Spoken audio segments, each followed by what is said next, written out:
ਅੱਜ ਖਾਲਸਾ ਸਾਜਨਾ ਦਿਵਸ ਦੇ ਮੌਕੇ ਤੇ ਜੁੜ ਬੈਠੀ ਸਾਧ ਸੰਗਤ ਜੀ, ਫਤਿਹ ਦਾ ਜਵਾਬ ਫਤਿਹ 'ਚ ਦੇਣਾ। ਵਾਹਿਗੁਰੂ ਜੀ ਕਾ ਖਾਲਸਾ, ਵਾਹਿਗੁਰੂ ਜੀ ਕੀ ਫਤਿਹ। ਮੇਰੇ ਤੋਂ ਪਹਿਲਾਂ ਢਾਡੀ ਵੀਰ ਲੱਗੇ ਸੀ, ਉਹਨਾਂ ਨੇ ਵਿਸਾਖੀ ਦੀ ਗੱਲ ਕੀਤੀ, ਸੋ ਮੈਂ ਥੋੜ੍ਹੀਆਂ ਗੱਲਾਂ ਆਪਣੇ ਪਾਪਾ ਦੀ ਸਪੀਚ ਦੇ ਵਿੱਚੋਂ ਹੀ ਯਾਦ ਕਰਾਉਣਾ ਚਾਹੁੰਦੀ ਹਾਂ ਕੌਮ ਨੂੰ।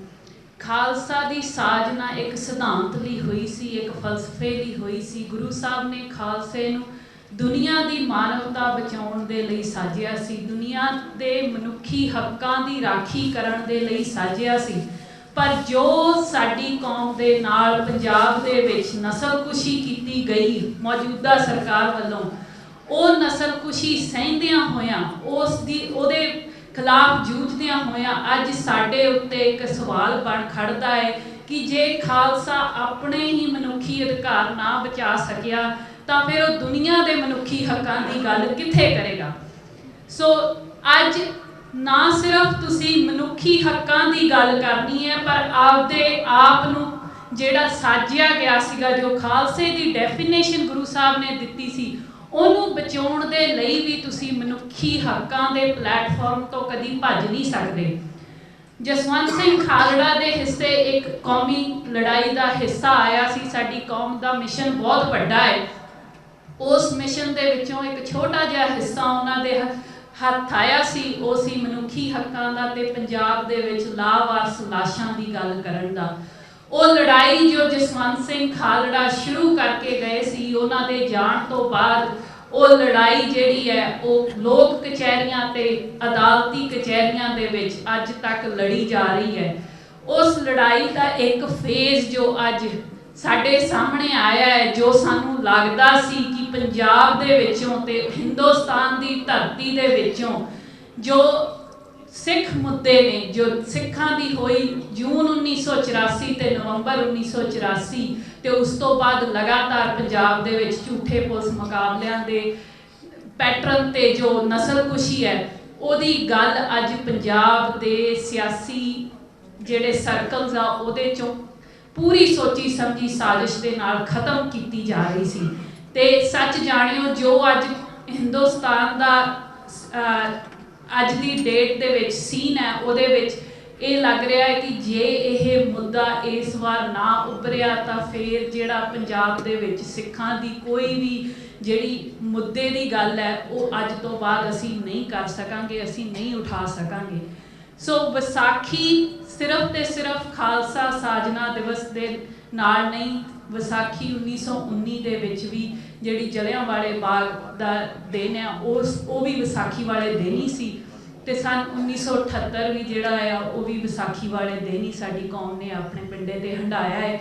ਮੈਂ ਯਾਦ ਕਰਾਉਣਾ ਚਾਹੁੰਦੀ ਹਾਂ ਉਹਨਾਂ ਲੋਕਾਂ ਨੂੰ ਕਿ 1919 ਦੇ ਵਿੱਚ ਜਨਰਲ ਡਾਇਰ ਤੇ ਅਡਵਾਇਰ ਦੇ ਕੀਤੇ ਉਹਨਾਂ ਲੋਕਾਂ ਦੀ ਜਿਹੜਾ ਕਤਲੋਗਾਰਤ ਸੀ, ਉਹ ਪਰਿਵਾਰ ਜੋ ਉਸ ਤੋਂ ਬਾਅਦ ਜਨਰਲ ਡਾਇਰ ਨੂੰ ਸਿੱਖ ਬਣਾਉਣ ਦੀਆਂ ਸਲਾਹਾਂ ਵੀ ਦੇ ਰਹੇ ਸੀ ਤੇ ਉਹਨੂੰ ਆਪਣੇ ਡਿਨਰ ਟੇਬਲਾਂ ਤੇ ਸੱਦ ਰਹੇ ਸੀ, ਉਹਨਾਂ ਪਰਿਵਾਰਾਂ ਦੇ ਹੀ ਵਾਰਸ ਅੱਜ ਅਕਾਲੀ ਦਲ ਜਾਂ ਕਾਂਗਰਸ ਦੇ ਵਿੱਚ ਜਿਹੜੇ ਆ ਉਹ ਕਾਬਜ ਨੇ। 1978 ਦੇ ਵਿੱਚ ਗੁਰੂ ਗ੍ਰੰਥ ਸਾਹਿਬ ਦੀ ਬੇਅਦਬੀ ਕਰਾਉਣ ਤੋਂ ਬਾਅਦ ਨਿਰੰਕਾਰੀ ਨੂੰ ਆਪਣੀ ਗੱਡੀ ਦੇ ਵਿੱਚੋਂ ਪੰਜਾਬ 'ਚੋਂ ਕੱਢਣ ਵਾਲਾ ਪ੍ਰਕਾਸ਼ ਸਿੰਘ ਬਾਦਲ ਅੱਜ ਆਪਣੇ ਆਪ ਨੂੰ ਪੰਥਕ ਕਹਾ ਰਿਹਾ ਹੈ। ਤੇ ਅੱਜ 1919 ਦੀ ਵਿਸਾਖੀ ਜਲਿਆਂਵਾਲੇ ਬਾਗ ਦੇ ਵਿੱਚ ਹੋਏ ਸਾਕੇ ਦੀ ਬ੍ਰਿਟਿਸ਼ ਰਾਜ ਤੋਂ ਮਾਫੀ ਮੰਗ ਕੇ ਸਾਡੇ ਜ਼ਖਮਾਂ ਤੇ ਲੂਣ ਛਿੜਕ ਰਹੇ ਨੇ ਤੇ ਸਾਨੂੰ ਚਿੜਾ ਰਹੇ ਨੇ। ਉਹੀ ਪਰਿਵਾਰ ਜਿਨ੍ਹਾਂ ਨੇ ਇਹ ਸਾਰਾ ਕੁਝ ਕਰਾਇਆ, ਉਹੀ ਪਰਿਵਾਰ ਅੱਜ ਤੁਹਾਡੇ ਸਾਹਮਣੇ ਇਹ ਡਰਾਮਾ ਰਚ ਰਹੇ ਨੇ ਕਿ ਕੋਈ ਸਰਕਾਰ ਇਸ ਚੀਜ਼ ਦੀ ਮਾਫੀ ਮੰਗੇ। 1919 ਦੇ ਵਿੱਚ ਹੋਏ ਕਤਲਾਂ ਦੀ ਮਾਫੀ ਦੇ ਲਈ ਤਾਂ ਉਹ ਤਤਪਰ ਨੇ, ਪਰ ਉਹਨਾਂ ਤੋਂ ਕੋਈ ਇਹ ਪੁੱਛੇ ਕਿ ਕੁਝ ਕਦਮਾਂ ਤੇ ਦੂਰ 1984 ਦੇ ਵਿੱਚ ਹੋਈ ਇੱਕ ਦਰਬਾਰ ਸਾਹਿਬ ਦੇ ਉੱਤੇ ਤੋਪਾਂ ਟੈਂਕਾਂ ਦੇ ਨਾਲ ਹਮਲੇ ਦੀ ਇਨਵੈਸਟੀਗੇਸ਼ਨ ਬ੍ਰਿਟਿਸ਼ ਰਾਜ ਨੇ ਐਟਲੀਸਟ ਜਿਹੜੀ ਹੈ ਉਹ ਜਲਿਆਂਵਾਲੇ ਬਾਗ ਦੀ ਇਨਵੈਸਟੀਗੇਸ਼ਨ ਕਰਾਈ ਸੀ, ਚਾਹੇ ਉਹ ਕਹਿਣ ਨੂੰ ਹੀ ਸੀ, ਪਰ ਅੱਜ ਤੱਕ 1984 ਜੂਨ ਹਮਲੇ ਦੀ ਕੋਈ ਇਨਵੈਸਟੀਗੇਸ਼ਨ ਨਹੀਂ ਹੋਈ। ਸੋ ਸਾਡਾ ਇਹ ਜਿਹੜਾ ਲੜਾਈ ਦਾ ਇੱਕ ਪੜਾਅ ਹੈ, ਉਹਦੇ ਵਿੱਚ ਅਸੀਂ ਕੁੱਦਣ ਦਾ ਫੈਸਲਾ ਕੀਤਾ ਹੈ ਸਾਡੇ ਮੁੱਦੇ ਜੂਨ 1984 ਦੇ ਵਿੱਚ ਦਰਬਾਰ ਸਾਹਿਬ ਦੇ ਉੱਤੇ ਹੋਏ ਹਮਲੇ ਦੀ ਇੱਕ ਇਨਕੁਆਇਰੀ, ਇੱਕ ਟ੍ਰਿਬਿਊਨਲ ਬਣਾਉਣ ਦੀ ਮੰਗ ਹੈ। ਪੰਜਾਬ ਦੇ ਵਿੱਚ ਹੋਏ ਲਾਵਾਰਸ ਲਾਸ਼ਾਂ ਦੇ ਜਿਹੜੇ ਕੇਸ ਹੈ ਉਹਨਾਂ ਨੂੰ ਅੱਜ ਤੱਕ ਜਿਹੜਾ ਹੈ ਉਹ ਨਿਆਂ ਨਹੀਂ ਮਿਲ ਸਕਿਆ। ਉਹ ਕੇਸ ਅੱਜ ਤੱਕ ਜਿਹੜੀ ਆ ਉਹਦੀ ਇਨਕੁਆਇਰੀ ਨਹੀਂ ਹੋ ਸਕੀ।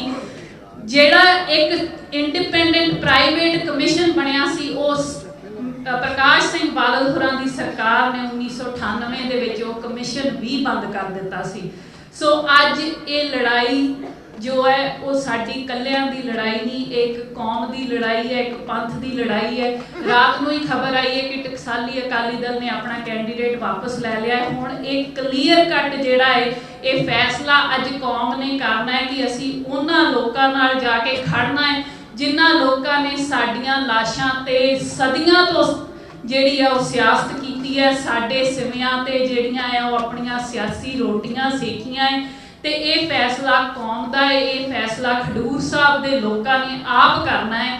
ਪਰ ਮੈਂ ਇੰਨਾ ਕਹਿੰਦੀ ਹਾਂ ਕਿ ਖਾਲੜਾ ਸਾਹਿਬ ਜੋ ਮੇਰੇ ਫਾਦਰ ਨੇ ਜੋ ਕੇਸ ਬੀੜਾ ਚੱਕਿਆ ਸੀ, ਉਹਨਾਂ ਦੇ ਜਾਣ ਤੋਂ ਬਾਅਦ ਉਹਨਾਂ ਦੇ ਪਰਿਵਾਰ ਨੇ ਤੇ ਉਹਨਾਂ ਦੇ ਨਾਲ ਹੋਰ ਜੁੜੇ ਲੋਕਾਂ ਨੇ ਇੱਕ ਵਾਅਦਾ ਕੀਤਾ ਸੀ ਕਿ ਅਸੀਂ ਇਹਨਾਂ ਕਾਤਲਾਂ ਦਾ ਤੇ ਇਹਨਾਂ ਕਾਤਲਾਂ ਦੇ ਸਾਥ ਦੇਣ ਵਾਲਿਆਂ ਦਾ ਪਿੱਛਾ ਮੜੀਆਂ ਤੱਕ ਕਰਾਂਗੇ। ਅਸੀਂ ਇਹਨਾਂ ਦੀਆਂ ਮੜੀਆਂ ਤੱਕ ਇਹਨਾਂ ਦਾ ਪਿੱਛਾ ਕਰਦੇ ਰਵਾਂਗੇ ਤੇ ਜਿਸ ਵੀ ਪਲੇਟਫਾਰਮ ਤੇ ਜਾ ਕੇ ਸਾਨੂੰ ਇਹਨਾਂ ਬਾਰੇ ਕਹਿਣਾ ਪਿਆ ਉਹ ਅਸੀਂ ਕਵਾਂਗੇ। ਸੋ ਸੰਗਤ ਅੱਗੇ ਮੇਰੀ ਬਸ ਇਹੀ ਅਪੀਲ ਹੈ ਕਿ ਅਸੀਂ ਤੁਹਾਡਾ ਸਾਥ ਚਾਹੁੰਦੇ ਹਾਂ। ਅੱਜ ਤੱਕ ਜੇ ਅਸੀਂ ਇਹ ਲੜਾਈ ਲੜ ਸਕੇ ਹਾਂ ਤਾਂ ਸੰਗਤ ਦੇ ਸਾਥ ਨਾਲ ਲੜ ਸਕੇ ਹਾਂ। ਤੇ ਜੇ ਤੁਸੀਂ ਆਪਣੀ ਜ਼ਮੀਰ ਦੀ ਆਵਾਜ਼, ਜੇ ਤੁਸੀਂ ਆਪਣੇ ਸਿਧਾਂਤ ਦੀ ਆਵਾਜ਼ ਸੁਣੋ ਤੇ ਜ਼ਰੂਰ ਇਸ ਕੌਮ ਨੂੰ ਇਸ ਜੋ ਸਾਡੀ ਅੱਜ ਸਿਚੁਏਸ਼ਨ ਬਣੀ ਹੋਈ ਹੈ ਪੰਜਾਬ ਦੇ ਵਿੱਚ ਉਸ ਨੂੰ ਇਸ ਵਿੱਚੋਂ ਕੱਢਣ ਦਾ ਇਹ ਇੱਕ ਉਪਰਾਲਾ ਹੈ ਤੇ ਤੁਹਾਡੇ ਸਾਥ ਦੀ ਅਸੀਂ ਜਿਹੜੀ ਆ ਉਹੀ ਤੁਹਾਡੇ ਤੋਂ ਅਪੀਲ ਕਰਦੇ ਹਾਂ। ਬਾਕੀ ਜੋ ਫੈਸਲਾ ਹੋਣਾ ਹੈ, ਜੋ ਹਾਰ ਜਿੱਤ ਹੋਣੀ ਹੈ ਉਹ ਸਤਿਗੁਰਾਂ ਦੇ ਕਹੇ ਤੇ ਹੋਣੀ ਹੈ। ਕਿਸੇ ਤੇ ਅਸੀਂ ਦਾਅਵਾ ਕੋਈ ਨਹੀਂ ਕਰਦੇ ਪਰ ਸੰਗਤ ਤੋਂ ਜਿਹੜੀ ਹੈ ਉਹ ਆਸ ਕਰਦੇ ਆ ਕਿ ਉਹ ਸਾਡਾ ਸਾਥ ਦੇ ਤੇ ਸਾਡੇ ਲਈ ਅਰਦਾਸ ਕਰਨ। ਇੰਨਾ ਹੀ ਕਹਿੰਦੀ ਹੋਈ ਖਿਮਾ ਦੀ ਜਾਚਕਾਂ ਜੀ। ਵਾਹਿਗੁਰੂ ਜੀ ਕਾ ਖਾਲਸਾ, ਵਾਹਿਗੁਰੂ ਜੀ